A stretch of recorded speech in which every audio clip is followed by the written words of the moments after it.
ರಾಶಿಯವರಿಗೆ ಯುಗಾದಿ ವರ್ಷದ ಭವಿಷ್ಯ ಅಂದರೆ ವರ್ಷ ಪೂರ್ತಿ ಯಾವ ರೀತಿಯಾಗಿದೆ ಅನ್ನೋದನ್ನು ಬನ್ನಿ ತಿಳಿಯೋಣ. ಮಿಥುನ ರಾಶಿ ಯುಗಾದಿ ವರ್ಷ ಭವಿಷ್ಯ. ಯುಗಾದಿ ಹಬ್ಬದ ನಂತರ ಒಂದಷ್ಟು ವರ್ಷದ ಪ್ರಾರಂಭದಲ್ಲೇ ಶುಭ ಕಾರ್ಯಗಳು ನಡೆಯುವಂಥ ಸಾಧ್ಯತೆಗಳು ಮಿಥುನ ರಾಶಿಯವರಿಗಿರುತ್ತೆ. 3 ತಿಂಗಳ ಕಾಲ ಒಂದಷ್ಟು ಖರ್ಚುಗಳು ಹೆಚ್ಚಾಗುವಂಥ ಸಾಧ್ಯತೆ ಇರುತ್ತೆ. ಸ್ವಲ್ಪ ಖರ್ಚುಗಳ ಬಗ್ಗೆ ಹೆಚ್ಚಿನ ಜಾಗೃತೆ ವಹಿಸಬೇಕಾಗುತ್ತೆ. ಇನ್ನು ಏಪ್ರಿಲ್ 10ರ ನಂತರ ಒಂದಷ್ಟು ಫಲಗಳು ಹೇಗೆ ಕೊಡುತ್ತೆ ಅಂದರೆ, ಕರ್ಮಸ್ಥಾನಕ್ಕೆ ಹೋಗೋದ್ರಿಂದ ರಾಷ್ಟ್ರಾಧಿಪತಿ ಒಂದಷ್ಟು ಫಲಗಳು ಅಷ್ಟಾಗಿ ಇರೋದಿಲ್ಲ ಅನ್ನುವಂಥದ್ದು ಹೇಳುತ್ತೆ. ಯಾಕಂದರೆ ಕುಜ ಮತ್ತು ಶನಿಯ ಸಂಯೋಗ ಒಂದಷ್ಟು ಸಮಸ್ಯೆಗಳಿಗೆ ಎದುರಾಗುವಂಥ ಸಾಧ್ಯತೆಗಳನ್ನು ಸಹ ಇಲ್ಲಿ ಕೆಲಸದ ವಿಚಾರದಲ್ಲಿ ನೋಡ್ಬೋದು. ಅದು ಕೆಲಸದ ಒತ್ತಡ ಆಗಬಹುದು, ಅಥವಾ ಕೆಲಸ ಏನಾದರೂ ಕಳ್ಕೊಳ್ಳುವಂಥ ಸಾಧ್ಯತೆ ಇರುತ್ತೆ. ಸಹೋದ್ಯೋಗಿಗಳಿಂದ ಒಂದಷ್ಟು ತೊಂದರೆಗಳಾಗುವಂಥದ್ದು, ಶತ್ರುತ್ವ ಜಾಸ್ತಿ ಆಗುವಂಥದ್ದು, ಈ ಥರದ್ದೊಂದಷ್ಟು ಸಮಸ್ಯೆಗಳು ಬಂದರೆ ಆರ್ಥಿಕ ಸಂಕಷ್ಟಗಳು ಎದುರಾಗಬಹುದು. ಖರ್ಚುಗಳು ಜಾಸ್ತಿ ಆಗುವಂಥದ್ದು ಇರುತ್ತೆ. ಸ್ವಲ್ಪ ಎಚ್ಚರಿಕೆಯಿಂದ ಏನೇ ಮಾಡಬೇಕಾದ್ರೂ ನೋಡಿ ಮಾಡೋದು ಬಹಳ ಒಳ್ಳೆಯದು. ನಂತರ ಮೇ ತಿಂಗಳಲ್ಲಿ ನಾವು ಯುಗಾದದ ನಂತರ ಮೇ ಲೆಕ್ಕಾಚಾರದಲ್ಲಿ ನಾವು ನೋಡೋಕ್ಕೋದ್ರೆ, ರವಿ ಉಚ್ಚಸ್ಥಾನಕ್ಕೆ ಹೋಗೋದ್ರಿಂದ ಒಂದಷ್ಟು ರಾಷ್ಟ್ರಾಧಿಪತಿಯ ಜೊತೆ ಸಂಯೋಗದಿಂದ ಬುಧಾದಿತ್ಯ ಯೋಗ ಉಂಟಾಗುತ್ತೆ ಅಂತ ಹೇಳುತ್ತೆ. ಯಾವಾಗಲೂ ಬುಧಾದಿತ್ಯ ಯೋಗ ಉಂಟಾಯಿತು ಅಂತ ಹೇಳಿದ್ರೆ ಕೆಲಸ ಕಾರ್ಯಗಳಲ್ಲಿ ಅನುಕೂಲ ಮತ್ತು ಒಂದಷ್ಟು ಲಾಭವನ್ನು ನಿರೀಕ್ಷೆ ಮಾಡಬಹುದು, ಯಶಸ್ಸು ಗಳಿಸುವಂಥದ್ದಿರುತ್ತೆ. ಹೂಡಿಕೆ ವಿಚಾರದಲ್ಲಂತೂ ಉತ್ತಮವಾಗಿರುತ್ತೆ. ಈ ಷೇರು ಇನ್ವೆಸ್ಟ್ಮೆಂಟ್ ಮಾಡೋರಿಗಂತೂ ಒಳ್ಳೆಯ ಲಾಭವನ್ನು ನಿರೀಕ್ಷೆ ಮಾಡ್ಬೋದು. ಬುಧಾದಿತ್ಯ ಯೋಗದಿಂದ ಸರ್ಕಾರಿ ಕೆಲಸ ಸಿಗುವಂಥದ್ದು ಇರುತ್ತೆ. ಏನಾದರೂ ನಿರೀಕ್ಷೆ ಮಾಡ್ಕೊಂಡಿದ್ದೀರಾ, ಪ್ರಯತ್ನ ಮಾಡ್ತಾ ಇದ್ದೀರಾ ಅನ್ನೋಂಥವ್ರಿಗೂ ಸಹ ಕೆಲಸ ಸಿಗುವಂಥದ್ದಿರುತ್ತೆ. ಹಲವು ಅವಕಾಶಗಳು ಪ್ರಾಪ್ತಿ ಆಗುತ್ತೆ. ಅದರಲ್ಲಿ ಬಿಸ್ನೆಸ್ ವ್ಯವಹಾರದಲ್ಲಿರುವಂಥವ್ರಿಗಂತೂ ಹೆಚ್ಚು ಲಾಭವನ್ನು ನಿರೀಕ್ಷೆಯನ್ನು ಮಾಡಬಹುದಾಗಿದೆ. ಇನ್ನು ಜೂನ್ 1ರ ನಂತರ ಜನ್ಮ ರಾಶಿಯ ಇಂದ ದ್ವಿತೀಯ ಸ್ಥಾನಕ್ಕೆ ಹೋದಾಗ ನೋಡಿ, ಯಾವಾಗಲೂ ಅಷ್ಟೇ ದ್ವಿತೀಯ ಸ್ಥಾನದಲ್ಲಿ ಸಂಪೂರ್ಣ ಗುರುಬಲ ಪ್ರಾಪ್ತಿ ಆಗುವಂಥದ್ದು ಇರುತ್ತೆ. ಹಾಗಾಗಿ ಜನ್ಮದಲ್ಲಿದ್ದಾಗ ಗುರುಗ್ರಹ ಯಾವಾಗಲೂ ಸ್ವಲ್ಪ 50 ಭಾಗದಷ್ಟು ಫಲಗಳನ್ನು ಕೊಡ್ತಾ ಇರ್ತಾನೆ. ಯಾವಾಗಲೂ ಯೋಚನೆ, ಚಿಂತೆ, ಟೆನ್ಷನ್ ಜಾಸ್ತಿ ಇಂಥದ್ದೆಲ್ಲ ನಾವು ನೋಡ್ಬೋದು. ದ್ವಿತೀಯ ಸ್ಥಾನಕ್ಕೆ ಹೋದ ನಂತರ ಪರಮೋಚ್ಚ ಸ್ಥಾನ ಆಗಿರೋದ್ರಿಂದ ಸಂಪೂರ್ಣವಾದಂಥ ಗುರುಬಲ ಮಿಥುನ ರಾಶಿಯವರಿಗೆ ಇರುತ್ತೆ. ಆ ಸಂದರ್ಭ ಒಂದಷ್ಟು ಸುವರ್ಣ ಅವಕಾಶಗಳು ಪ್ರಾಪ್ತಿ ಆಗುವಂಥ ಸಾಧ್ಯತೆ ಇರುತ್ತೆ. ಯಾಕಂತ ಹೇಳಿದ್ರೆ ಕುಟುಂಬದ ವಿಚಾರದಲ್ಲಿ ಒಂದಷ್ಟು ಬಾಂಧವ್ಯತೆಗಳು ಬರುತ್ತೆ, ಮತ್ತು ಒಂದಷ್ಟು ಪಿತ್ರಾರ್ಜಿತ ಆಸ್ತಿ ವಿವಾದಗಳು ಇತ್ಯರ್ಥ ಆಗುತ್ತೆ, ಒಂದಷ್ಟು ಅನುಕೂಲ ಆಗುವಂಥದ್ದು ಇರುತ್ತೆ, ಮತ್ತು ಅನಿರೀಕ್ಷಿತವಾದಂತಹ ಧನಲಾಭ ಉಂಟಾಗುವಂಥದ್ದು ಇರುತ್ತೆ. ಯಾವಾಗಲೂ ಅಷ್ಟು ದ್ವಿತೀಯ ಸ್ಥಾನದಲ್ಲಿ ಗುರು ಹೋದಾಗ ನಾರ್ಮಲಾಗಿ ಏನಾದರೂ ಸಂಪಾದನೆ ಮಾಡಿದ ದುಡ್ಡು ಬರೋದು ಹೋಗೋದು ಇದು ಸಹಜವಾಗಿರುತ್ತೆ. ಆದರೆ ಯಾವಾಗ ಗುರುಗ್ರಹ ಪರಮೋಚ್ಚ ಸ್ಥಾನ ದ್ವಿತೀಯ ಸ್ಥಾನ ಆದರೆ ಅನಿರೀಕ್ಷಿತವಾದಂಥ ದುಡ್ಡು ಬರುವಂಥದ್ದು ಇರುತ್ತೆ. ಎಕ್ಸ್ಪೆಕ್ಟ್ ಮಾಡ್ಕೊಂಡಿರೋದಿಲ್ಲ, ಯಾವುದೋ ದುಡ್ಡು ಪಿತ್ರಾರ್ಜಿತ ಆಸ್ತಿ ಬರಬೇಕು, ದಿಢೀರ್ ಬಂದು ಕೈ ಸೇರುವಂಥ ಸಾಧ್ಯತೆ ಇರುತ್ತೆ. ಅವಿವಾಹಿತರಿಗಂತೂ ವಿವಾಹ ಭಾಗ್ಯ ಕೂಡಿ ಬರುವಂಥ ಸಾಧ್ಯತೆಗಳು ಹೆಚ್ಚಿರುತ್ತೆ.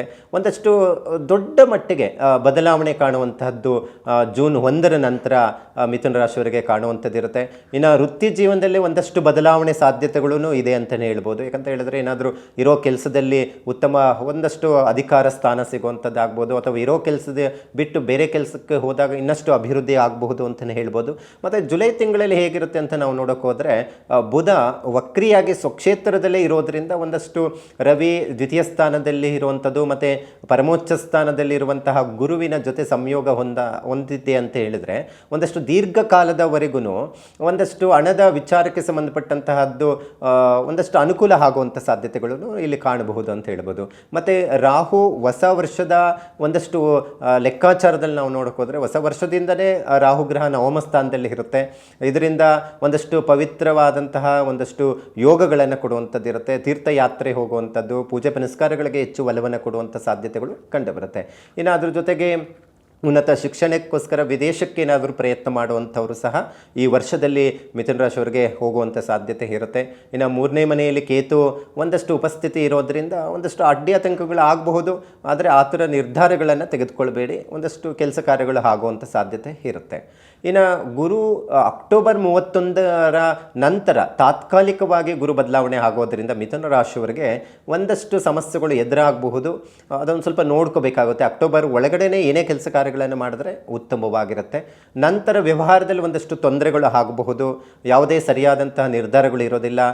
ಒಂದಷ್ಟು ಬೇಗ ನಿರ್ಧಾರಗಳನ್ನು ತೆಗೆದುಕೊಂಡು ಸಮಸ್ಯೆಗಳಿಗೆ ಒಳಗಾಗುವಂಥ ಸಾಧ್ಯತೆ ಇರುತ್ತೆ. ಬಿಸ್ನೆಸ್ ವಿಚಾರದಲ್ಲೂ ಅಷ್ಟು ಅಂದ್ಕೊಂಡ ರೀತಿಯಲ್ಲಿ ಅನುಕೂಲ ಆಗೋದಿಲ್ಲ ಅಂತ ಹೇಳುತ್ತೆ. ಮತ್ತು ಅಕ್ಟೋಬರು ತಿಂಗಳಲ್ಲಿ ಒಂದಷ್ಟು ತಂದೆ ಮತ್ತು ಮಕ್ಕಳ ನಡುವೆ ಒಂದಷ್ಟು ಆರೋಗ್ಯದ ವಿಚಾರದಲ್ಲಿ ನೋಡ್ಕೋಬೇಕಾಗುತ್ತೆ. ತಾಯಿಯ ಆರೋಗ್ಯ ಆಗ್ಬೋದು, ತಂದೆ ಆರೋಗ್ಯದ ವಿಚಾರದಲ್ಲಿ ಒಂದಷ್ಟು ವೈದ್ಯಕ ಖರ್ಚುಗಳು ಹೆಚ್ಚಾಗುವಂಥ ಸಾಧ್ಯತೆಗಳು ಇರುತ್ತೆ.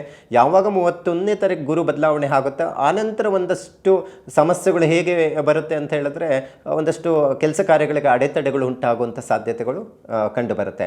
ನಂತರ 2027 ವರ್ಷದ ಪ್ರಾರಂಭದಲ್ಲಿ ಒಂದಷ್ಟು ಹೂಡಿಕೆ ವಿಚಾರದಲ್ಲಿ, ಅಂದರೆ ಯಾವುದು ವಿದೇಶಕ್ಕೆ ಸಂಬಂಧಪಟ್ಟಂಥ ಹೂಡಿಕೆ ವಿಚಾರದಲ್ಲಿ ಒಂದಷ್ಟು ಹೆಚ್ಚು ಗಮನಾರ್ಥಕವಾಗಿ ಲಾಭವನ್ನು ತಂದುಕೊಡುತ್ತೆ ಅಂತಲೇ ಹೇಳ್ಬೋದು. ಇನ್ನು ಅದರ ಜೊತೆಗೆ ಪ್ರೇಮ ವಿವಾಹಕ್ಕೆ ಸಂಬಂಧಪಟ್ಟಂತಹ ವಿಚಾರದಲ್ಲಿ ಒಂದಷ್ಟು ಅನುಕೂಲಕರವಾದಂತಹದ್ದು ಸನ್ನಿವೇಶಗಳು ಇರುತ್ತೆ. ಮತ್ತು ಒಂದಷ್ಟು ಮದುವೆ ವಿಚಾರ ಕಾರ್ಯಗಳಿಗೆ ಒಂದಷ್ಟು ದಾರಿಯನ್ನು ಕೊಡುವಂಥ ಸಾಧ್ಯತೆಗಳು ಇರುತ್ತೆ.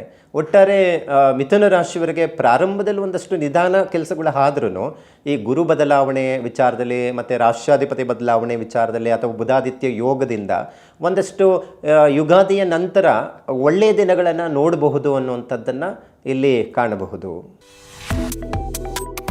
Subscribe to One India and never miss an update. Download the One India app now.